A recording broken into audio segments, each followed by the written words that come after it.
Hey guys, මේ දවස්වල film halls වල ප්ලේ වෙන final destination blood lines film එක ගැන තමයි මේ රිවිව් එක කරන්නේ. මම දන්නවා ගොඩක් ප්‍රේක්ෂකයෝ ගොඩක් කැමැත්තෙන් බලාගෙන හිටපු ෆිල්ම් එකක් තමයි final destination blood lines. Final destination කියලා කියන්නේ ටිකක් දිග ඉතිහාසයක් තියෙන හොරර් ෆ්‍රැන්චයිස් එකක්. 2000 අවුරුද්දේ තමයි පළවෙනි ෆයිනල් ඩෙස්ටිනේෂන් ෆිල්ම් එක ආවේ. 2000 අවුරුද්දෙන් පස්සේ මේ වෙනකන් 6 වෙනි ෆිල්ම්ස් 6ක් නිකුත් වෙලා තියෙනවා මේ ෆ්‍රැන්චයිස් එකේ. ෆයිනල් ඩෙස්ටිනේෂන් බ්ලඩ් ලයින්ස් කියලා කියන්නේ මේ ෆ්‍රැන්චයිස් එකේ 6 වෙනි චිත්‍රපටය. 5 වෙනි චිත්‍රපටයයි 6 වෙනි චිත්‍රපටයයි අතරේ ලොකු කාල පරතරයක් තියෙන නිසාම ගොඩක් ප්‍රේක්ෂකයෝ කුතුහලයෙන් මේ ෆිල්ම් එක බලන්න පෙළඹිලා තියෙනවා. මොකද මීට කලින් ආව ෆයිනල් ඩෙස්ටිනේෂන් ෆිල්ම්ස් ටිකක් එක ළඟ ආවේ. ඒක නිසා මේක එකම ෆෝමියුලා එකකට එකම විදිහේ සමාන සිද්ධිදාමයක් තියෙන චිත්‍රපට මාලාවක් නිසා ප්‍රේක්ෂකයන්ට ඒ ගැන තියෙන උනන්දුව පොඩ්ඩක් අඩු වෙලා තිබ්බා. නමුත් 5 වෙනි චිත්‍රපටයයි 6 වෙනි චිත්‍රපටයයි මේ අලුත් ෆිල්ම් එකයි අතරේ අවුරුදු 10කට ආසන්න ගැප් එකක් තියෙන නිසා ප්‍රේක්ෂකයන්ගේ අවධානය ටිකක් වැඩිපුර final destination blood lines film එකට ලැබිලා තියෙනවා.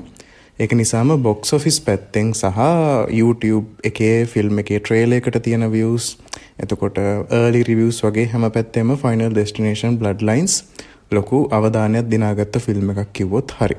බොක්ස් ඔෆිස් එක පැත්තෙනුත් ලොකු සාර්ථකත්වයක් මේ වෙනකොටත් ලබලා තියෙනවා. ඉතින් මම කලිනුත් කිව්වා වගේ ෆයිනල් ඩෙස්ටිනේෂන් කියලා කියන්නේ එකම ෆෝමියුලා එකකට යන ෆිල්ම් සීරීස් එකක්.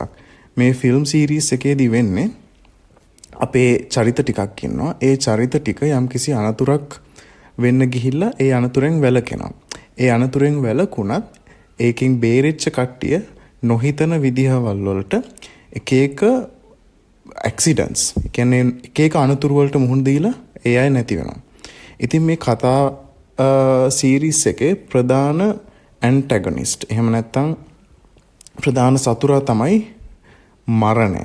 yes death තමයි ප්‍රධාන ඇන්ටැගොනිස්ට් විදිහට ෆයිනල් ඩෙස්ටිනේෂන් ෆ්‍රැන්චයිස් එකේ ඉන්නේ.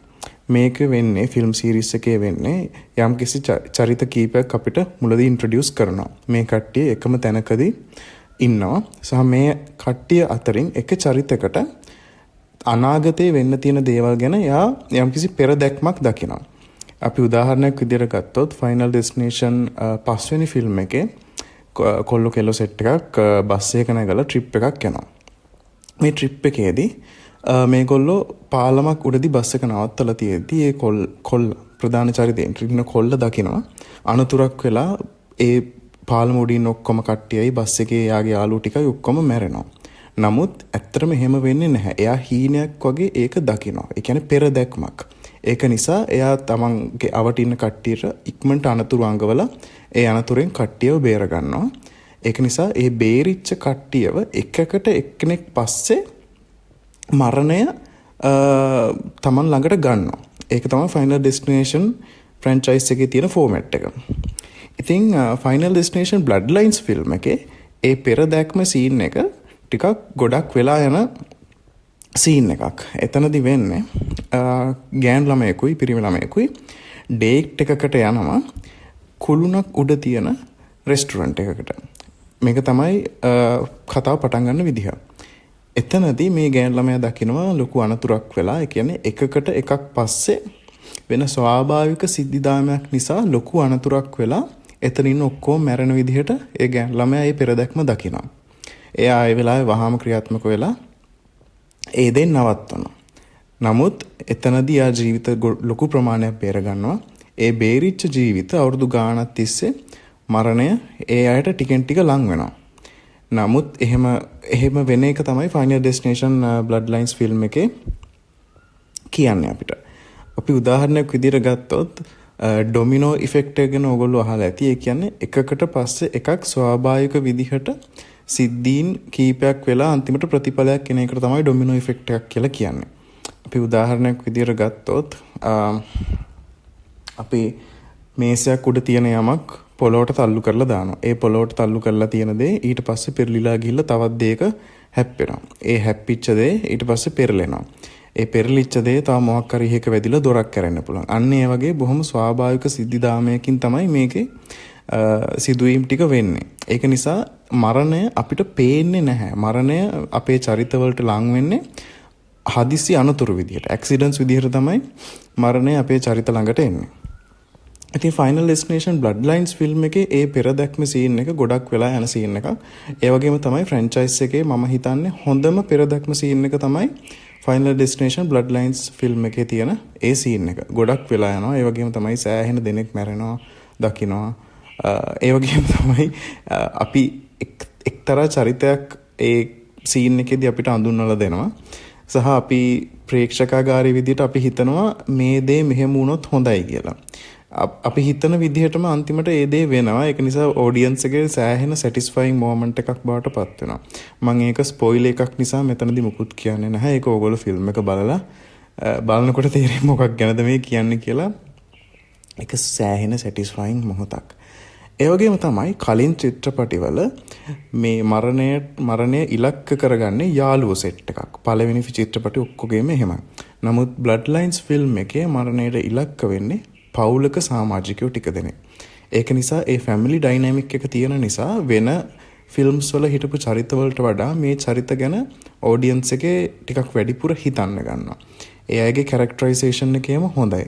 ප්‍රධාන චරිතය වුණත් මම කියන්නේ නැහැ යා ගොඩාක් ස්ට්‍රෝං චරිතයක් සහ ගොඩාක් ආකර්ශනීය විදිහට ලියලා තියෙන චරිතයක් කියලා. නමුත් ප්‍රධාන චරිතයකගේ කාර්යය යා සෑහෙන්න පුළුවන් මට්ටමකට කරනවා. ෆැමිලි එකක් සම්බන්ධයෙන් මේ කතාව ගෙතිලා තියෙන නිසා අනිත් චිත්‍රපටි වලට වඩා මේ චරිත ටික ගැන අපි යම් තාක් දුරකට කෙයා කරන්න ගන්නවා. ෆයිනල් ඩෙස්ටිනේෂන් ෆිල්ම්ස් දකිනකොට අපිට හිතෙනවා මෙයාලා මැරෙන්නත් ඕනේ. මොකද අපි දන්නවා මෙයාලා ඔක්කොම මැරෙනවා කියලා. යම් යම් අනතුරු වෙලා මේගොල්ලෝ මැරෙනවා. හැබැයි ඒත් එක්කම අපිට එයාලා ගැන යම්කිසි අනුකම්පාවක් හිතිලා මෙයාලා බේරුණොත් හොඳයි නේද කියලාත් හිතෙනවා. ඉතින් ඒ ෆීලිං එක final destination blood lines film එකේ ඉන චරිත ටිකත් එක්ක අපිට හොඳට දැනෙනවා. චරිත විදිහට එයාලා බොහොම ලයිකබල්. hina යන දේවල් කියනවා. බොහොම හොඳින් ඉන්න චරිත ටිකක් තමයි මේ පවුලේ ඉන්නේ. ඒ වගේම තමයි මම කලිනුත් කිව්වා වගේ මේකේ මරණය අපේ චරිතවලට එන්නේ හදිස්සි අනතුරු විදිහට. ඒ හදිස්සි අනතුරු වෙන්නේ ඩොමිනෝ ඉෆෙක්ට් එකක් විදිහට. ස්වාභාවික සිද්ධි ටිකක් වෙලා අන්තිමට එයා මරණය ඉලක්ක කරන කෙනාව තමන් ළඟට ගන්නවා. නමුත් කලින් තිබ්බ චිත්‍රපටිවල ඒ ස්වාභාවික සිද්ධිදාමය අපි නොහිතන විදිහකට වෙන්නේ. නමුත් මේ ෆිල්ම් එකේදී මම දකින අඩුපාඩුවක් තමයි ඒ ඩොමිනෝ ඉෆෙක්ට් එක හරි අඩුවෙන් තමයි ක්‍රියාත්මක වෙන්නේ. ඒ කියන්නේ ඩොමිනෝ ඉෆෙක්ට් එක හරි ඉක්මනට ක්‍රියාත්මක වෙනවා. ඒක නිසාම ඒ කිල් සීන්ස් අපි බලාගෙන ඉන්නකොට ඉක්මනට යනවා. අනිත් චිත්‍රපටිවල ටික මීට වඩා කිල් සීන්ස් ටිකක් දිගයි. අපි හිතනවා නෑ මේ විදිහට මෙයා මැරෙයි නෑ. නමුත් අපි හිතන්නේ නැති විදිහකට තමයි චරිතය මැරෙන්නේ. හොඳම උදාහරණයක් විදිහට මට කියන්න පුළුවන් ෆයිනල් ඩෙස්ටිනේෂන් 5 වෙනි ෆිල්ම් එකේ ජිම්නාස්ටික් කිල් එක. අපි හිතනවා ගර්ල්ගේ කකුලේ ඇණයක් ඇනිලා ඊට පස්සේ එයා එතනින් පල්ලෙහාට වැටලා මොකක් හරි අනතුරක් වෙයි කියලා. නමුත් එයාට අනතුර වෙන්නේ අපි හිතවත් හිතන්නේ නැති විදිහකට. ඒ වගේම තමයි ෆයිනල් ඩෙස්ටිනේෂන් 5 ෆිල්ම් එකේම තව එක තැනක් තියෙනවා කොල්ලෙක් ස්පා එකකට යනවා මසාජ් එකක් දාගන්න. ඉතින් අපි එතනදී හිතනවා මෙයාට ඒ වෙලාවේ අනින්න චීන කටු වලින් මෙයා මැරෙයි කියලා. නමුත් එහෙම වෙන්නේත් නැහැ. ඒ වගේම එතන ගින්නක් ඇති වෙනවා. අපි හිතනවා මේ ගින්නට මෙයා අහුවෙයි කියලා. ඒ ගින්නට අහු වෙන්නේත් නැහැ. නමුත් වෙනස්ම හේතුවක් නිසා තමයි එයා එතනදී මැරෙන්නේ.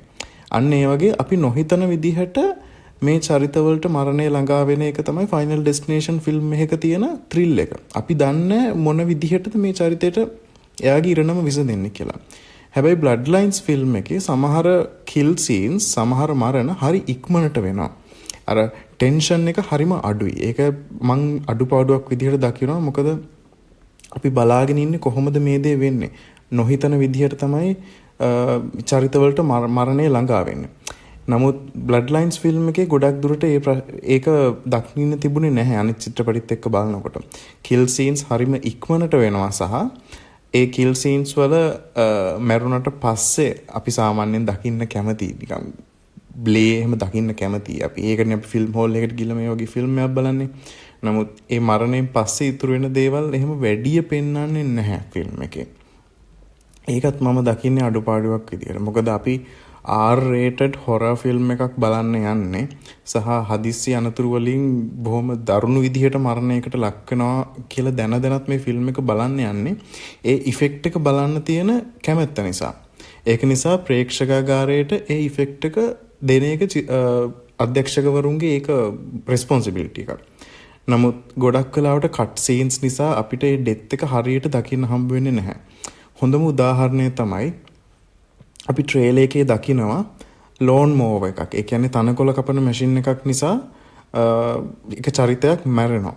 නමුත් ඒ සිදුවීම එක හරියට ඒගොල්ලෝ පෙන්වන්නේ නැහැ. ඒක මම දකින්නේ අඩුපාඩුවක් විදිහට.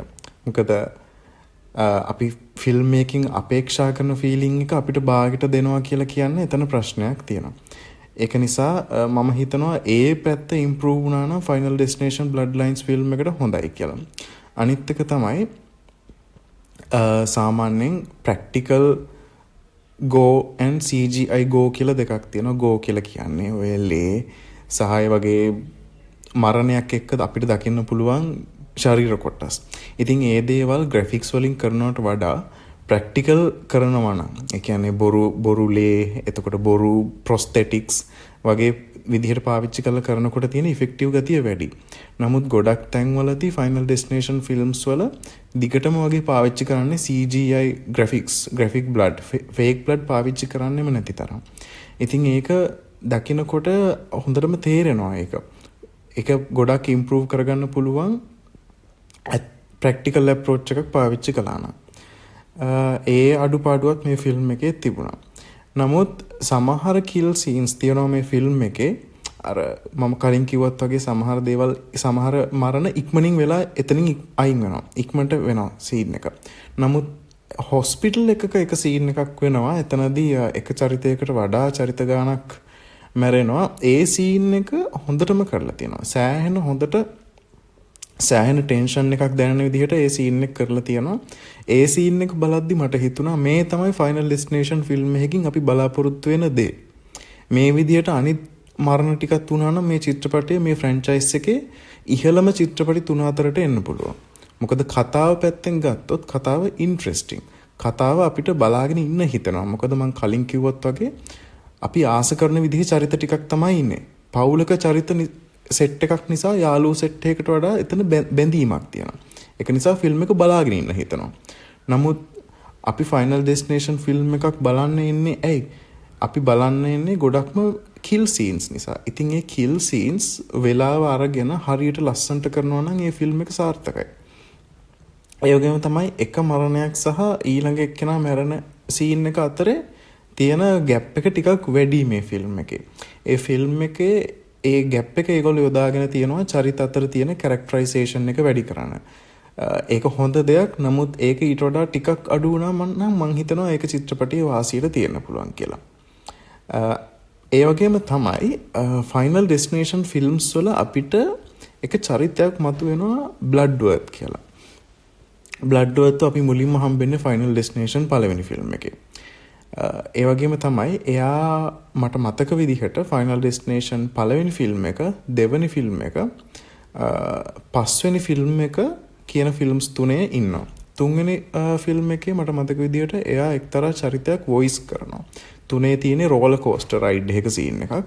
ඒ රෝලර් කෝස්ටර් රයිඩ් එක පටන් ගන්න තැන යක්ෂයාගේ ප්‍රතිමාවක් තියෙනවා. යක්ෂයා කියලා කිව්වේ ලූසිෆර්ගේ. කතෝලික අය දන්නවා. ලූසිෆර්ට හඬ කවන්නේ බ්ලඩ්වර්ත්ගේ චරිතයට පනපෝන ඇක්ටර්. ඉතින් එහෙම බැලුවොත් බ්ලඩ්වර්ත් ඉන්නවා ෆයිනල් ඩෙස්ටිනේෂන් 1, 2, 3, 5 කියන ෆිල්ම්ස් වල. ඒ වගේම තමයි ෆයිනල් ඩෙස්ටිනේෂන් බ්ලඩ් ලයින්ස් 6 වෙනි ෆිල්ම් එකෙත් බ්ලඩ්වර්ත්ගේ සීන් එකක් තියෙනවා. බ්ලඩ්වර්ත් කියන්නේ එයා තමයි අපේ චරිත ටිකට මේ වෙන දේ මොකක්ද කියලා පැහැදිලි කරලා ඉන්න ටිකක් අద్භූත චරිතයක්. එයාව කාටවත් තේරුම් ගන්නත් බෑ. එයා අපි හිතමු යාළුවෝ සෙට් එකක් ඉන්නවා. යාළුවෝ සෙට් එකකින් එක්කෙනෙක් මැරුණට පස්සේ එයා මෝචරියක වැඩ කරන කෙනෙක්. එයා මෝචරියකේ වැඩ කරන කෙනෙක්. ඒක නිසා එයා මරණය සිද්ධ වෙන තැනට ඇවිල්ලා ඒ යාළුවොත් එක්ක කතා කරලා කියනවා මරණයෙන් පරිස්සම් වෙන්න කියලා. වෙන අයට එයාගෙන් ප්‍රශ්න කරන්න පුළුවන්. නමුත් එයා උත්තර දෙන්නේ අත්‍යවශ්‍යම දේවල් වලට විතරයි. ෆයිනල් ඩෙස්ටිනේෂන් බ්ලඩ් ලයින්ස් එකේ අපි බ්ලඩ් වර්ත් ගැන මීට වඩා වැඩිපුර විස්තර ටිකක් දැනගන්නවා. හොඳ සීන් එකක් තියෙනවා. අනිත් එක තමයි බ්ලඩ් වර්ත්ට රඟපාන නළුවා ගැන කියන්නම ඕනේ. ටෝනි ටොඩ් කියන නළුවා තමයි බ්ලඩ් වර්ත්ගේ සැටිතේට රඟපාන්නේ. ගොඩක් අයට ටෝනි ටොඩ් කිව්වහම නමින් මතක නැති වුණත් පොඩ්ඩක් Google කරලා එයාගේ වොයිස් එක අහලා බැලුවොත් අපි සෑහෙන්න අපිට අහලා පුරුදු වොයිස් එකක් තමයි එයාට තියෙන්නේ. ඒ වගේම තමයි එයා තමයි කැන්ඩිමෑන්. කැන්ඩිමෑන් කියලා කියන්නේ 90 ගණන් වල ආව හොරර් ෆිල්ම් එකක්. ඒකේ ප්‍රධාන විලන්ට රඟපාන්නේ ටෝනි ටොඩ් තමයි. ඉතින් මේක තමයි ටෝනි ටොඩ්ගේ අන්තිම චිත්‍රපට භූමිකාව. මේ චිත්‍රපටයට එයා රංගනින් දායකය වෙනකොටත් එයා පිළිකාවකින් පීඩා විඳපු කෙනෙක්. නමුත් මේ චිත්‍රපටය වෙනුවෙන් එයාගේ කොටස ඉතාම හොඳින් කරනවා. සහ ඒක එයාගේ රංගන ජීවිතයට සහ එයාගේ ජීවිතයටත් එයා අන්තිමටම දක්වන දායකත්වය. ඒක හරිම හොඳ සීන් එකක්. සෑහෙන හොඳට කරලා තිබුණා. මං හිතනවා final destination blood lines film එකේ තියෙන හොඳම සීන් එක තමයි බ්ලඩ් වර්ත්ගේ සීන් එක. මොකද එයා අන්තිමට ප්‍රේක්ෂකයන්ට එයා අන්තිමට කියන දේවල් ටික ඇත්තම කියනවා නම් එයා කතා කරන්නේ ඒ චිත්‍රපටයේ එන චරිතත් එක්ක නෙමෙයි, නිකන් ප්‍රේක්ෂකයොත් එක්ක කතා කරන දේවල් තමයි එයා එතනදී කියන්නේ. ඉතින් මං කියන්නේ මොකක්ද කියලා ඔයාලට පැහැදිලි වෙයි ෆිල්ම් එක බැලුවට පස්සේ. ඉතින් ෆයිනල් ඩෙස්ටිනේෂන් ෆිල්ම් එකේ තියෙන ප්‍රශ්න ටිකක් තියෙනවා මං කලින් කිව්වත් වගේ. කිල්ස් අතරේ ગેප් එක වැඩි. ඒ වගේම තමයි CGI graphic blood ගතියත් වැඩි. ඉතින් අනිත් එක තමයි ටෙන්ෂන් එක. මරණයක් සිද්ධ වෙන්නේ කොහොමද කියන ටෙන්ෂන් එක ටිකක් අඩුවෙන් තමයි දැනෙන්නේ. අර හොස්පිටල් එකේදී වෙන සීන් එක ඉතාම හොඳින් කරලා තියෙනවා. නමුත් ඒ ක්වොලිටි එක අනිත් මරණවල දකින්නේ නැහැ. ඉතින් ඒ වගේ ප්‍රශ්න නිසා final destination blood lines film එක ඉතාම හොඳ එකක් විදියට කියන්න බෑ. නමුත් ෆයිනල් ඩෙස්ටිනේෂන් ෆ්‍රැන්චයිස් එකේ පළවෙනි චිත්‍රපට තුනෙන් පල්ලෙහාට තියන්න පුළුවන් මේ ෆිල්ම් එක. ඒක නිසා මම කියන්නේ නැහැ මේ චිත්‍රපටය අනිවාර්යයෙන්ම හෝල් එකේ බලන එක වර්ත් කියලා. හොඳ චිත්‍රපටයක්. නමුත් මීට වඩා සෑහෙන්න ක්වොලිටියක් ඇතුව වැඩේ කරලා ඔඩියන්ස් එක සැටිස්ෆයි කරන්න තිබ්බ chance එකක් විදියට තමයි මම මේ ෆිල්ම් එක දකින්නේ.